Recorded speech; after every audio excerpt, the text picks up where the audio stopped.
Puji nama Tuhan. Pada saat pagi hari ini mari kita mau naikkan setiap pujian dan penyembahan kita kepada Tuhan. Kita meyakini bahwa Allah yang kita sembah hadir di tengah-tengah kita. Dia ada untuk memberikan kita pemulihan, memberikan kita kemenangan, memberikan kita kesembuhan. Mari kita tundukkan kepala kita. Terima kasih Tuhan, kami mengucap syukur berterima kasih untuk setiap hari yang telah kami lalui, untuk setiap waktu-waktu yang telah kami lewati. Kami yakini kami berjalan bersama dengan Tuhan. Amin. Apapun keadaan kami Tuhan, pada saat pagi hari ini kami mau datang untuk menyembah Engkau, memberi yang terbaik bagi Engkau. Setiap pujian penyembahan kami biarlah menyenangkan hati Tuhan. Dan pada saat pagi hari ini kami yakini Engkau ada tengah-tengah kami, memberikan kami sukacita, memberikan kami kemenangan. Di dalam nama Yesus kami akan mulai ibadah kami. Pimpin dari awal pertengahan hingga pada akhirnya Tuhan. Di dalam nama Yesus, haleluya.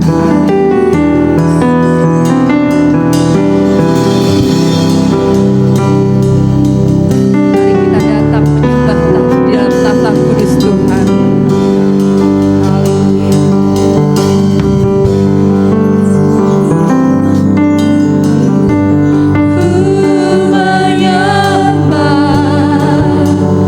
Dalam kudus hadiratmu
menyembah Engkau Allah yang hidup, ketika kami meninggikan Engkau Allah yang berkuasa. Amin. Terima kasih Tuhan, lebih lagi kami memasuki hadirat-Mu dengan setiap puji-pujian dan penyembahan kami, menyembah Engkau satu-satunya Tuhan dalam hidup kami. Amin. Terima kasih Tuhan, dalam nama Yesus, haleluya, amin. Amin. Puji nama Tuhan. Saat pagi hari ini Allah yang kita sembah ada di tengah-tengah kita, amin. Yes. Kita mau naikkan pujian kita, menyembah Dia, menara yang kuat dalam hidup kita. Satu-satunya Tuhan, Allah yang berkata, amin.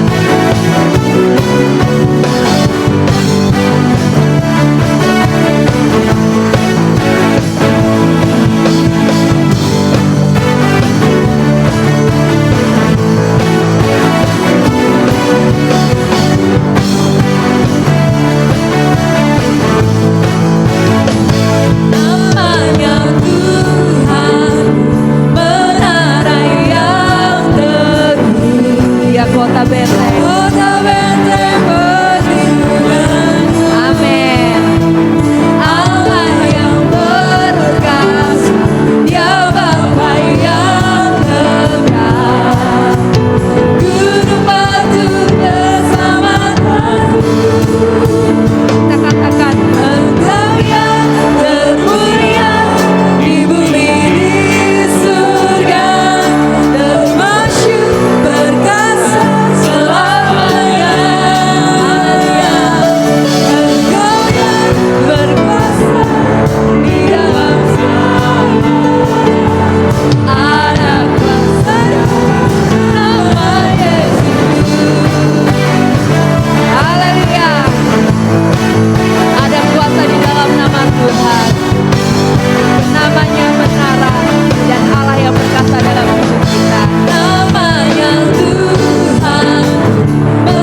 Dia adalah Allah yang Amin. setia, tidak pernah meninggalkan hidup kita. Amin.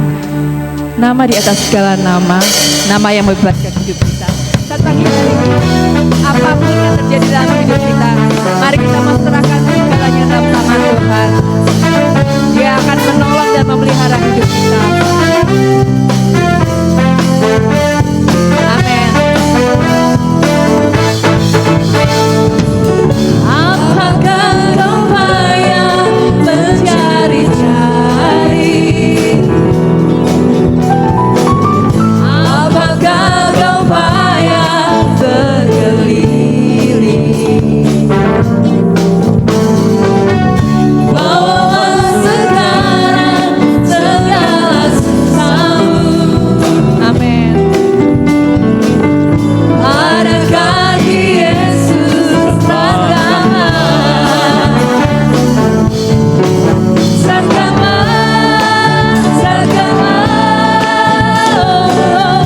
Serahkan pada Yesus segala beban yang menindih hidupku. Amin. Serahkan pada Yesus.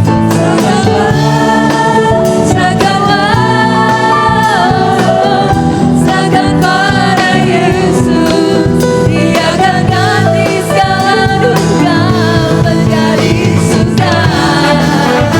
Amin. Kita mau imani lagu ini. Ketika kita menyerahkan segalanya pada Tuhan, Dia akan bertindak. Tak pernah Dia janji hari yang mana. Haleluya.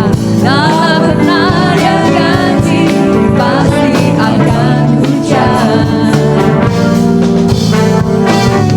Tapi Dia berjanji memberi kekuatan. Bila topan ganas memaramu,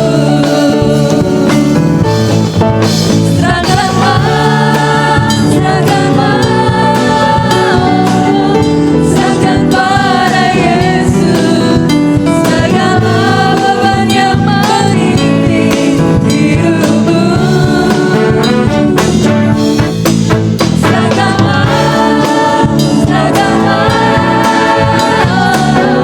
Serahkan pada Yesus, Dia akan ganti segala duka menjadi suka.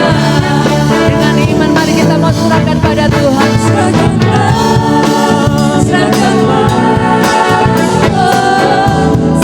pada Yesus segala beban yang menindih hidupmu.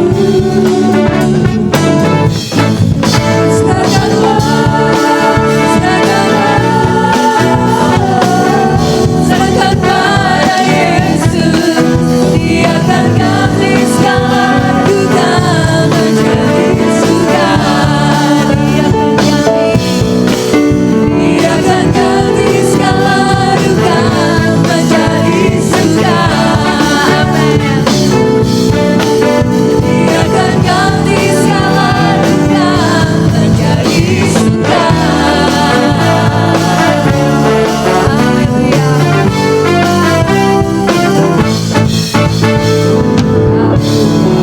Saat pagi hari ini, apapun yang terjadi dalam hidup kita, mungkin ada badai topan dalam hidup kita, ada kelemahan dalam hidup kita.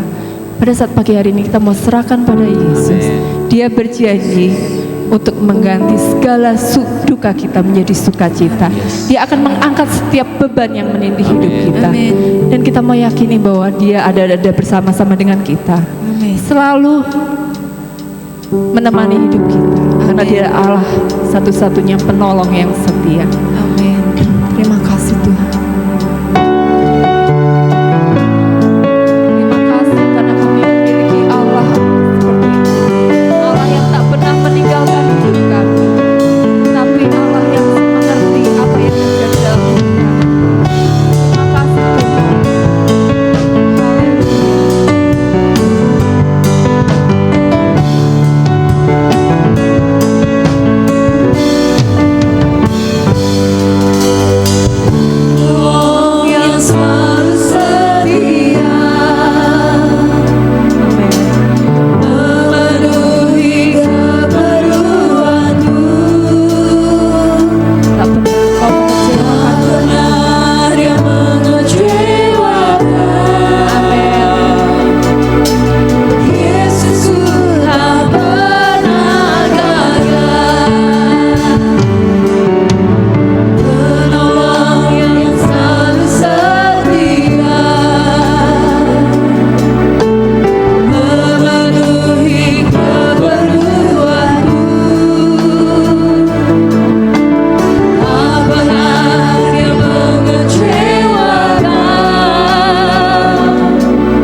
setiap kami, memberikan kekuatan bagi kami.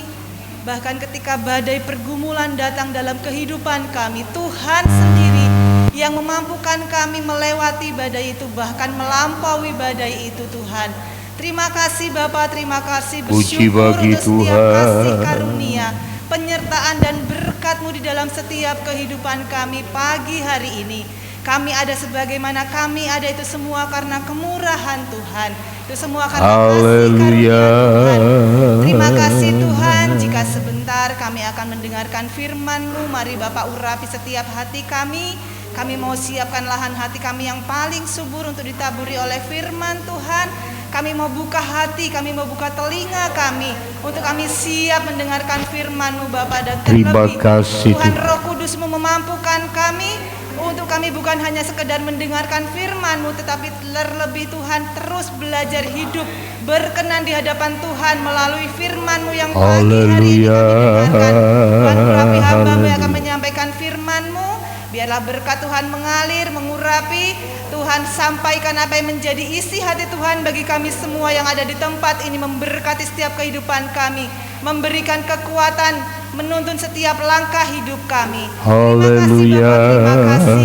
Ampuni setiap dosa dan pelanggaran kami. Pagi hari ini kami siap dibentuk oleh firman-Mu. Dalam nama Tuhan Yesus kami berdoa. Haleluya. Amin. Puji Tuhan. Shalom. Selamat pagi. Tuhan begitu baik buat kita semua. Hari ini kita ada karena kemurahan Tuhan. Ya.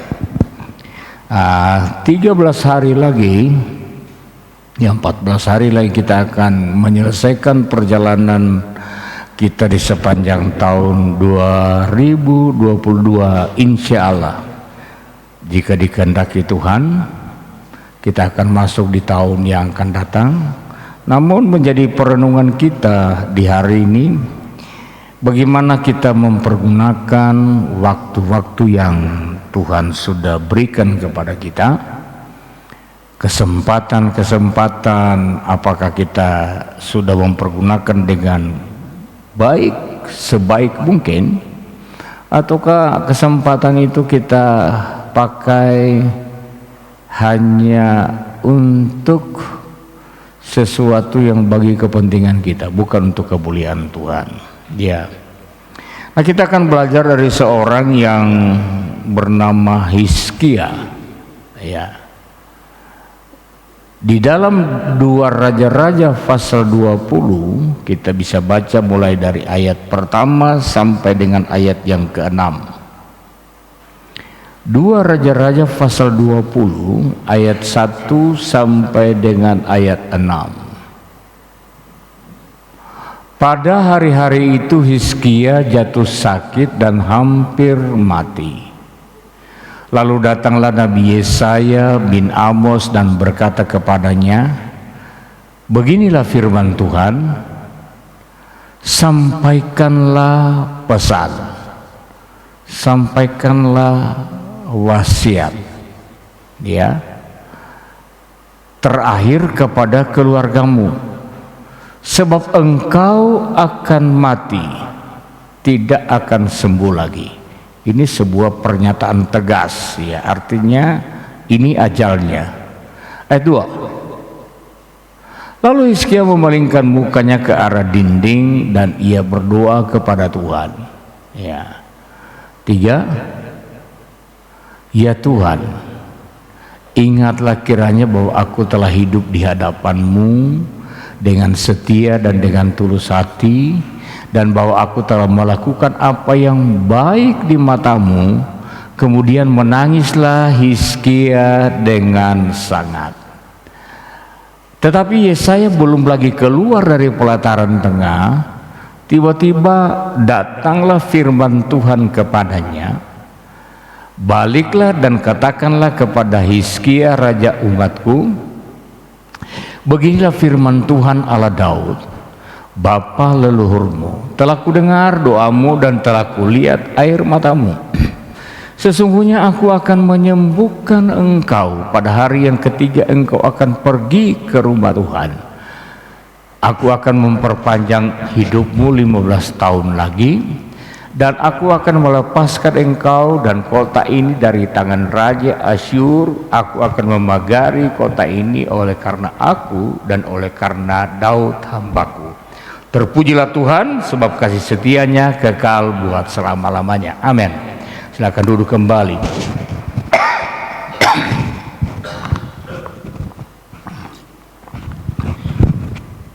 Bapak Ibu Saudara, apa yang kita baca adalah sebuah peristiwa yang sangat tidak menyenangkan bagi Hizkia. Dia jatuh sakit, harapannya tentunya akan sembuh.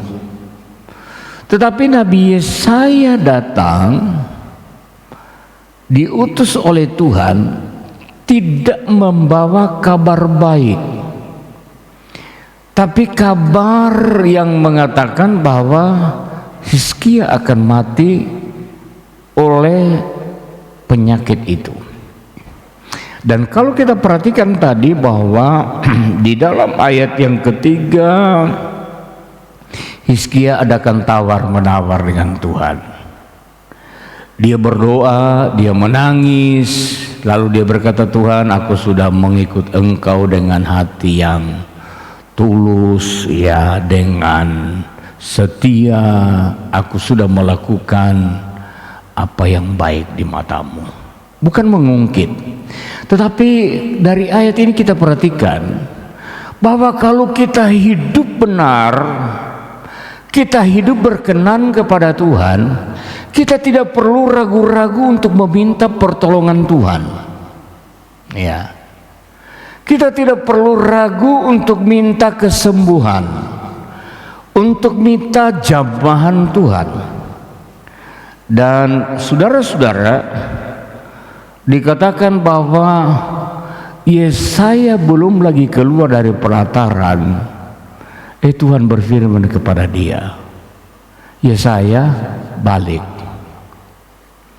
sampaikan kepada Hizkia, aku sudah mendengar doamu, aku sudah melihat air matamu. Ya, aku akan menyembuhkan engkau, dan engkau akan pergi ke rumahku pada hari yang ketiga. Saudara lihat, kesembuhan itu harus diiringi dengan kesetiaan di dalam mengiring Tuhan. Mujizat itu harus diiringi dengan kesetiaan dalam mengiring Tuhan. Lalu di dalam ayat selanjutnya dikatakan begini, aku akan menambahkan hidupmu, memperpanjang hidupmu 15 tahun, dapat bonus 15 tahun.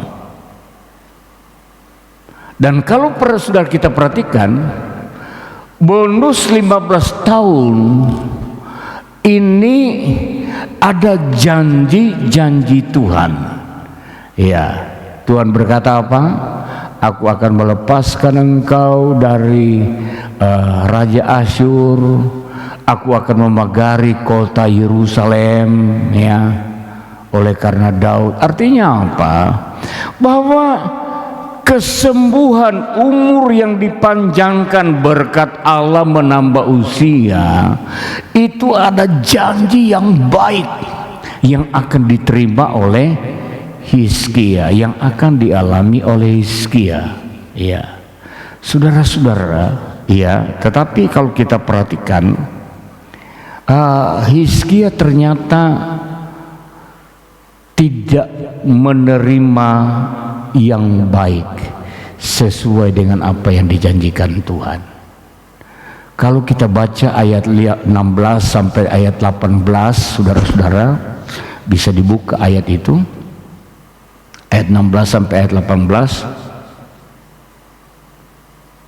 Lalu Yesaya berkata kepada Hizkia, dengarlah firman Tuhan. Sesungguhnya suatu masa akan datang bahwa segala yang ada dalam istanamu dan yang disimpan oleh nenek moyangmu sampai hari ini akan diangkut ke Babel. Padahal Tuhan berjanji memagari kota Yerusalem. Tetapi yang terjadi apa? Kekayaan dikatakan akan diangkut ke Babel. Ya, Artinya pagar itu diangkat oleh Tuhan. Halo, Tuhan berjanji melindungi kita. Tuhan berjanji memagari hidup kita dengan kasih karunia-Nya. Nah, karena itu saudara yang kasih, jangan sampai pagar kasih karunia kemurahan Allah itu diangkat. Ya. Tidak ada barang yang akan ditinggalkan, demikianlah firman Tuhan ayat 18. Dan dari keturunanmu yang akan kau peroleh akan diambil orang untuk menjadi sida-sida di istana Raja Babel. Termasuk keturunannya saudara mengalami hal-hal yang tidak baik. Masa depan yang dijanjikan adalah masa depan yang baik, tetapi fakta yang dialami adalah fakta yang tidak baik. Kenapa? Apakah Tuhan itu ingkar janji? Tuhan tidak pernah ingkar janji. Kesalahan tidak akan pernah datang dari Tuhan. Ini harus kita catat. Kesalahan tidak akan pernah datang dari Tuhan, tapi datangnya selalu dari kita. Kegagalan janji Allah bukan karena Tuhan, tapi karena kita. Saya percaya dan kita harus percaya bahwa Tuhan memiliki janji-janji yang luar biasa buat kita. Dan itu yang menjadi harapan kita. Ya. Hizkia sudah alami mujizat, kesembuhan. Ya. Bahkan kesembuhan yang dialami itu sungguh luar biasa, saudara. Kesembuhan di mana dia doanya dijawab begitu cepat. Itu mujizat yang sangat luar biasa. Nah, pertanyaannya sekarang, saudara, kenapa masa depan yang dijanjikan itu tidak terjadi? Apa sebabnya? Tadi kita sudah melihat apa yang terjadi, kebalikan dari yang dijanjikan. Nah, kita akan lihat saudara yang kasih, mengapa apa yang dijanjikan Tuhan itu tidak terjadi. Coba kita lihat ayat yang ke-12.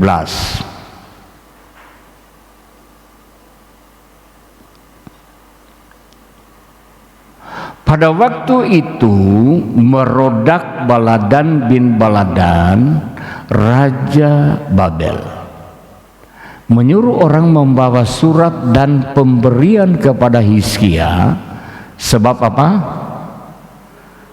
Telah didengarnya bahwa Hizkia sakit tadinya. Jadi rupanya Raja Babel dengar bahwa Hizkia sakit, tetapi juga didengar bahwa Hizkia sembuh. Nah, karena itu saudara-saudara, Raja Babel menyuruh utusan dengan membawa surat dan pemberian-pemberian. Nah, kalau kita baca di dalam 2 Tawarik, ya, pasal 32 ayat 31, kita akan lebih melihat di sana apa tujuan Raja Babel menyuruh utusan untuk menemui Hizkia. 2 Tawarik pasal 32 ayat 31. Demikianlah juga ketika utusan-utusan raja-raja Babel datang kepadanya untuk menanyakan tentang apa? Tanda ajaib. Jadi Raja Babel mendengar bahwa Hizkia sakit lalu sembuh. Wah, ini luar biasa.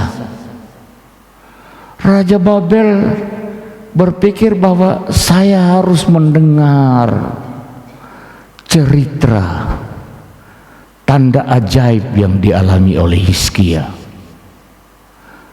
yang telah terjadi di negeri ketika itu Allah meninggalkan dia untuk mencobainya supaya diketahui segala isi hatinya. Ya, ditahan dulu di situ. Ya, biar dulu ayat itu di situ ya. Jadi saudara-saudara, ada Raja Babel yang begitu antusias untuk mendengarkan mujizat yang dialami oleh Hizkia. Tetapi di sisi lain, kesempatan itu dipakai oleh Tuhan untuk menguji hati Hizkia. Bagaimana respon dan tanggapannya atas mujizat yang dia sudah alami. Ini penting, saudara. Ya, Hizkia sudah mengalami sesuatu yang luar biasa.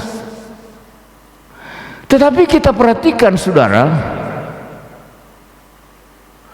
bukannya menceritakan tanda ajaib, bukannya menceritakan proses bagaimana Tuhan menyembuhkan dia. Ayat 13 coba dibuka dari 2 Raja-Raja pasal yang ke-20 tadi, ayat 13. Ya, dibuka dulu aja di situ, nanti tidak apa-apa, itu bisa diingat. Hizkia bersuka cita atas kedatangan mereka. Kedatangan siapa? Utusan Raja Babel. Lalu diperlihatkannya kepada mereka segenap gedung harta bendanya, emas dan perak, rempah-rempah dan minyak yang berharga, gedung persenjataannya dan segala yang terdapat dalam perbendaharaannya. Tidak ada barang yang tidak diperlihatkan Hizkia kepada mereka di istananya dan di seluruh daerah kekuasaannya. Ini yang dilakukan Hizkia justru kepada utusan-utusan Raja Babel. Saya percaya, saya yakin Raja Babel itu sudah terlalu kaya, dan dia tidak perlu mengirim utusan untuk lihat kekayaan Hizkia. Dia tidak perlu mengirim utusan untuk meninjau, menyaksikan. Coba kamu lihat ke sana, dicatat apa saja yang dimiliki oleh Hizkia. Raja Babel nggak butuh. Yang dia butuh apa? Tanda ajaib yang dialami oleh Hizkia. Itu yang dia ingin dengar. Saudara-saudara, seharusnya yang respon Hizkia atau apa yang dilakukan Hizkia seharusnya menceritakan kepada utusan-utusan itu bahwa benar aku telah sakit, bahkan bukan sakit biasa. Saya ini sudah divonis mati, dan yang memvonis saya bukan dokter, tapi Tuhan. Seringkali kalau kita ada orang sakit, lalu kemudian sakit parah, dokter berkata begini, ini dengan sakit ini umurmu paling tinggal 3 bulan 4 bulan. Saudara-saudara, ketika kita menghibur orang yang sakit, kita berkata, wes, dokter bisa bilang seperti itu, tapi percaya Tuhan bisa tolong, ya kan? Tetapi ini bukan dokter yang memvonis. Yang memvonis Hizkia Allah sendiri. Itu yang seharusnya diceritakan oleh Hizkia. Dan dia harus mengatakan, ketika Tuhan berkata saya akan mati, saya berdoa, saya menangis, mohon belas kasihan Tuhan, dan Tuhan jawab, itu sebabnya saya sembuh. Ya, dia ceritakan campur tangan Tuhan. Saudara-saudara, ketika saya menunggu Ibu Gembala di Kensaras, di Bangsal Emerald itu kumpulan orang kanker. kumpulan orang kanker.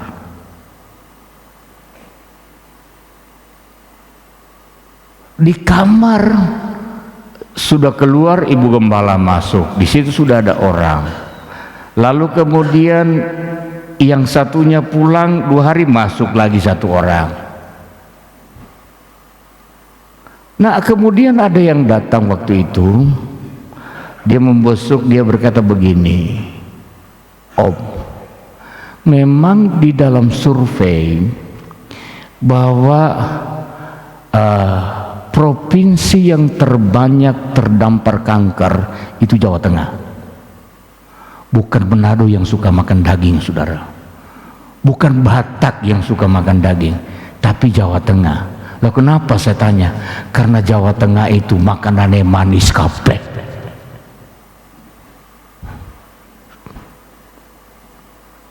Saudara-saudara,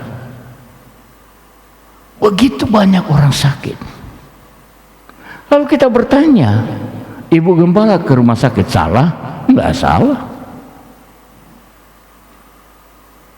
Memang saudara, konsep hamba Tuhan GPDI dalam perintisan pionir dulu, kita harus angkat jempol. Mereka itu betul-betul berdasarkan iman, percaya, mati, hidup. Papa saya waktu di Beijing sempat sakit, lalu diangkut ke rumah sakit. Begitu sadar dia marah, siapa yang bawa masuk saya ke rumah sakit? Karena dia tergolong hamba Tuhan tua. Tapi saya katakan gak salah, Tuhan pakai tenaga medis. Loh, Tuhan Yesus aja pernah masuk rumah sakit, mengunjungi rumah sakit enggak? Loh, saudara percaya enggak Tuhan Yesus pernah mengunjungi rumah sakit? Waktu Tuhan pergi ke kolam Bethesda, itu orang sakit tak, saudara? Itu rumah sakit itu. Tuhan datangi. Memang orang-orang di sana dikatakan mereka sembuh ketika air bergoncang, ya. Lalu kemudian siapa yang turun duluan itu yang alami kesembuhan. Tetapi saudara-saudara, rupanya ada orang di sana yang tidak bisa sembuh di rumah sakit Bethesda itu. Dan itu yang Tuhan kunjungi. Tuhan berkata begini kepada orang itu, maukah engkau sembuh? Mau Tuhan. Tapi saya gagal ini, nggak bisa. Saya tidak bisa disembuhkan di Bethesda ini. Ya Tuhan bilang, sudah enggak apa-apa, kamu nggak bisa. Sekarang kamu sembuh lewat mujizat, angkat tempat tidurmu. Jadi saya ingin untuk katakan saudara, rumah sakit, dokter itu semua, dokter itu sudah diberkati Tuhan. Ya, dengan ilmu pengetahuan dikembangkan. Penulis kitab Injil Lukas itu dokter, ya, Dokter Lukas. Saudara-saudara, jadi saudara tidak perlu lalu kemudian berkata, oh aku kok kudu ditangani dokter. Ya kalau memang harus tangani dokter, ya kan? Apalagi ketika ibu gembala sudah sakit setelah kita mengalami dan menjalani beberapa kali pemeriksaan. Saya sempat bawa ke Profesor Dr. Yusuf Subagio di Solo, saudara, dan semua yang kami kunjungi ucapannya sama. Akhirnya kami kembali lagi ke PAW Salatiga dan saya katakan kepada Dr. Hasto, Dok, sekarang siap untuk penanganan lanjutan di biopsi. Setelah selesai di biopsi, kami tunggu karena dikatakan mungkin 10 hari hasilnya, karena hasilnya biopsi ini dikirim ke lab Jakarta. Setelah kami hitung mungkin sekitar 8 hari kami ke sana, lalu kami ketemu dokter. Ibu gembala tanya begini, Dok, sudah keluar hasilnya? Sudah. Apa dok hasilnya? Dokternya agak kebingungan saudara untuk jawab, karena memang etisnya dokter untuk penyakit yang berat begitu menyampaikan kepada keluarga, bukan kepada pasien. Sebab ada peristiwa saudara, kalau saya sebut orangnya saudara mungkin saya percaya ada sebagian yang kenal. Ketika istrinya sedang melahirkan blooding, lalu kemudian datangi perawat, "Bu, ibu ini sudah blooding saudara.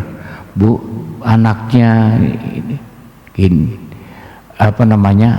dan pengunjungnya itu lalu ditanya begini sama ibu ini, "Bu,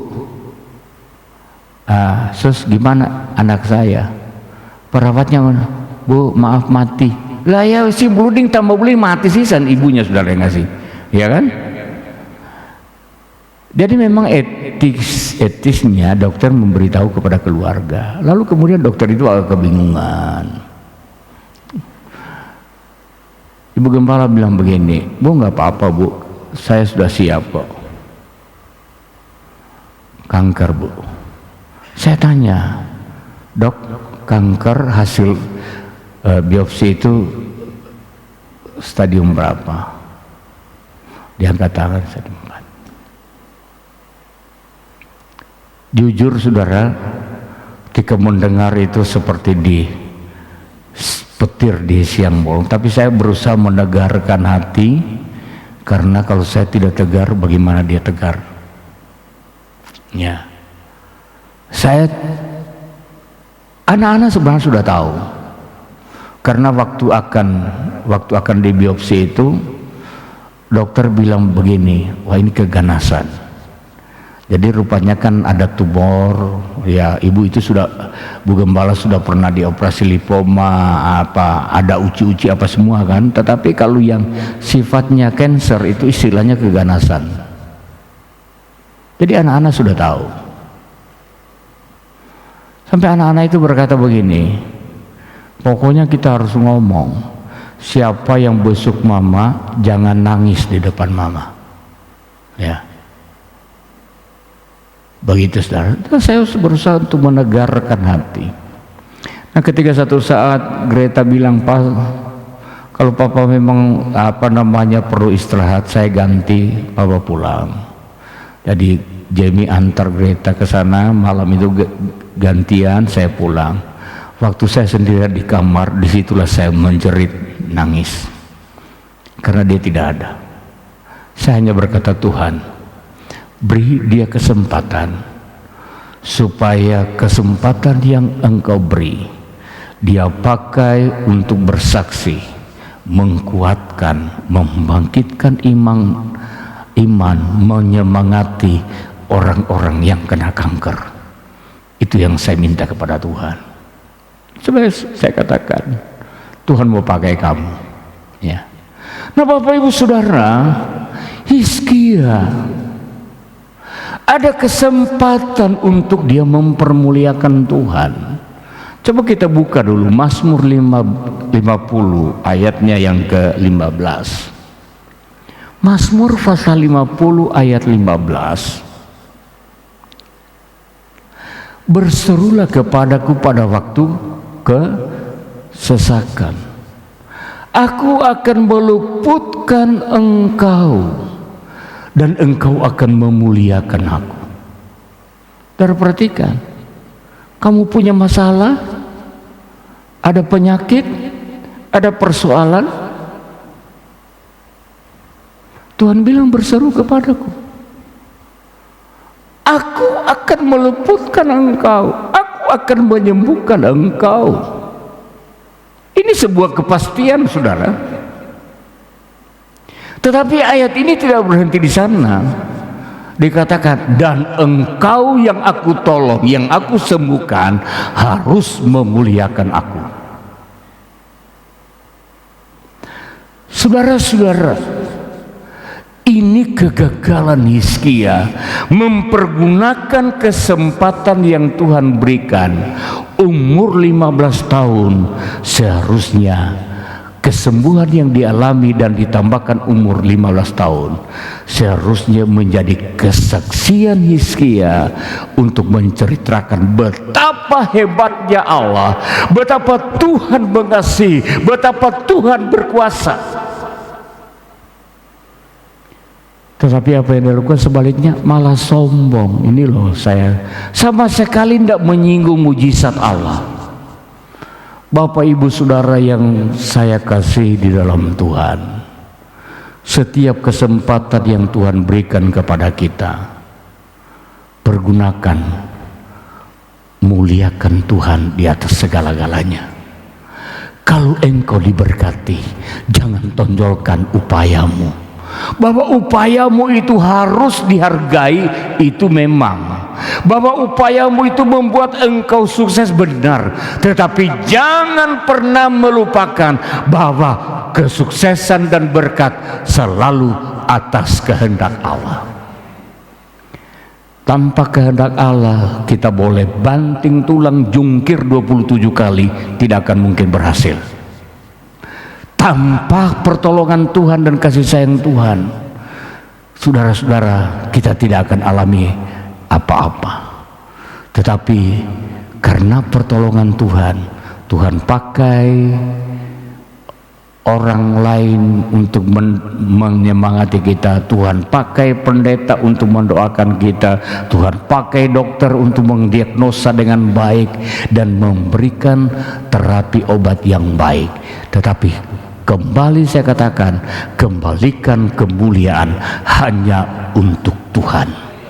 Nah, ketika kita kembalikan kemuliaan Tuhan, masa depan yang Tuhan janjikan itu pasti kita alami. Katakan amin. Mari kita bangkit berdiri.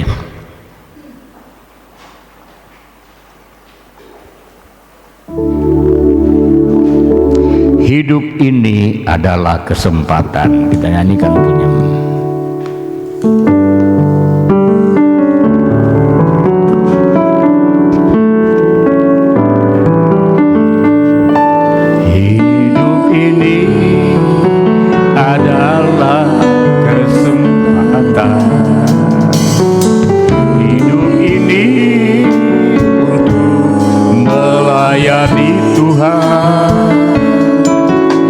Jangan sia-siakan waktu yang Tuhan beri. Hidup ini harus jadi berkat. Hidup ini adalah setiap waktu adalah kesempatan yang Tuhan berikan. Ketika engkau alami kesembuhan, itu ada kesempatan baru yang Tuhan berikan. Ketika kita lepas dari kecelakaan, dari maut, itu adalah kesempatan baru yang Tuhan berikan. Jadi berkat, sama-sama katakan, oh Tuhan, pakailah hidupku selagi aku masih kuat. Bila saatnya nanti tak berdaya lagi, hidup ini sudah jadi berat. Bapak Ibu Saudara yang dikasihi, Ibu Gembala pernah sudah menerima kesempatan ketika COVID dan dia terpapar. Ibu Gembala sampai beberapa kali merasakan nafas sesak. Saya yang kena COVID juga isolasi di kamar pastorik. Ibu Gembala isolasi di kamar rumah. Saya katakan kepadanya, jangan matikan HP. Saya selalu telepon dan saya minta untuk video. Dan saya selalu menyemangati dia. Gimana? Sesak, tarik nafas yang dalam. Tapi Tuhan sudah tolong dia. Tuhan beri dia kesempatan yang baru. Saya pernah alami kecelakaan yang begitu parah, sampai mobil yang saya tumpangi hancur, tapi saya selamat. Saya pernah jatuh juga sampai hilang beberapa menit, tapi kembali saya sadar, saya alami kesempatan yang baru. Dan Tuhan ingin setiap kesempatan yang kita terima, kita pergunakan untuk mengagungkan Tuhan. Ceritakan kehebatan Allah, ceritakan dahsyatnya Allah, menceritakan betapa Tuhan mengasihi kita. Biar orang lain tahu bahwa Allahmu Allahku adalah Allah yang dahsyat, Allah yang luar biasa.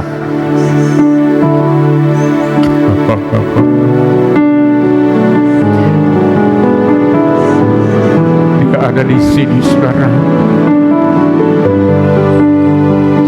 Renungkan kesempatan-kesempatan yang Tuhan berikan kepadamu. Apa yang engkau sudah lakukan dengan waktu yang Tuhan berikan?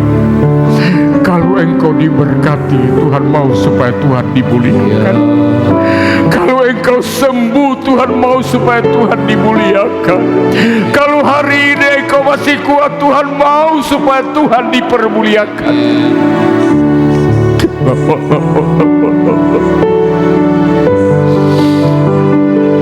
Hidup ini adalah kesempatan Tuhan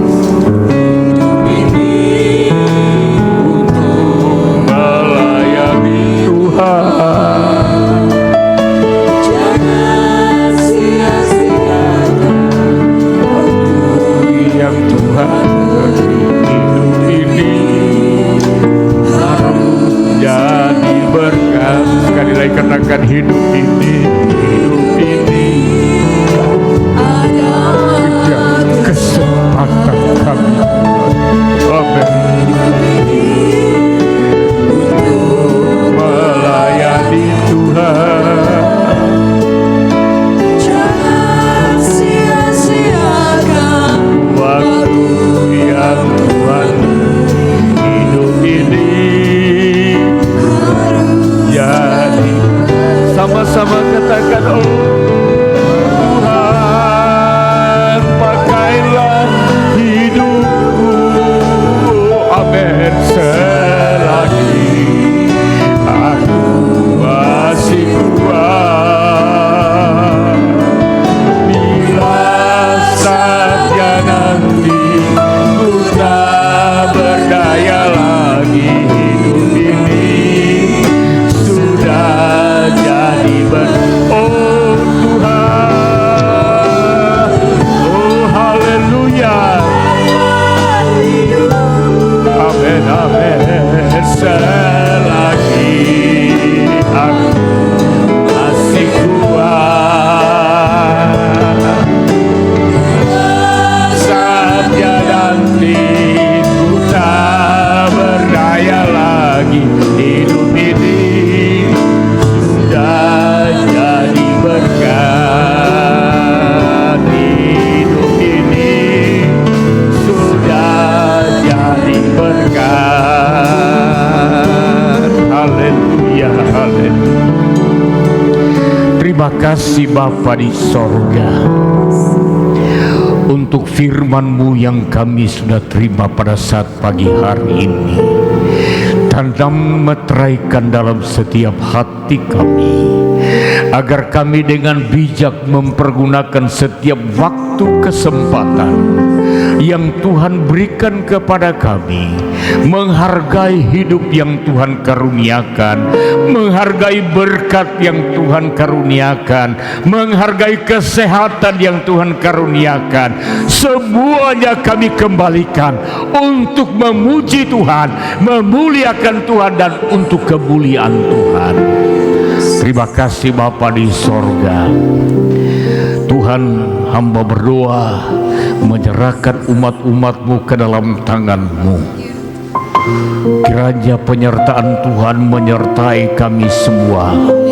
Pelihara umat-umat-Mu, jaga lindungi, keluar masuk pintu rumah dalam perjalanan, perlindungan sempurna menyertai mereka. Usaha pekerjaan yang mereka kerjakan berkati. Tidak ada pekerjaan yang tidak menjadi sumber, sekecil apapun juga pekerjaan yang mereka kerjakan. Aku berdoa biar kiranya jadi Allah Tuhan untuk memberkati mereka. Lipat gandakan berkat Tuhan, lipat gandakan semua yang terindah dalam kehidupan kami. Biar kami dipenuhi dengan sukacita dan terus mempermuliakan nama Tuhan. Kuat sehat menjadi milik kami. Korban persembahan yang mereka persembahkan kembalikan berlipat ganda sesuai dengan janji Tuhan dalam hidup mereka. Terima kasih Tuhan, kalau mereka pulang sebentar, Tuhan akan kiranya menyertai, pimpin, tibakan di rumah mereka dengan selamat. Kesempatan yang akan datang kami akan berhimpun kembali. Kami doakan hari Minggu nanti, hari yang bertepatan dengan tanggal 25, di mana kami akan memperingati Natal. Tuhan kiranya tolong beri cuaca yang baik, beri suasana yang aman, beri kami kesehatan, dan kami boleh mengikuti ibadah Natal bersukacita bersama-sama, menikmati berkat Natal. Sukacita Natal menjadi bagian kami. Kami tahu bahwa Engkau firman yang hidup telah menjadi manusia untuk ada di tengah-tengah kami semua. Terima kasih Bapa di sorga, terpujilah nama-Mu. Kedangkan tangan-Mu saudara, saudara-saudaraku yang dikasihi dan diberkati Tuhan. Pulanglah dan bawalah nikmat damai dan sejahtera dari Allah Bapa, kasih sayang dalam Yesus Kristus Tuhan, penyertaan kuat kuasa Roh Kudus menyertai kita semua. Terima kasih, kami sudah pinta dan alaskan doa kami di dalam nama Tuhan Yesus Kristus, firman hidup itu. Haleluya.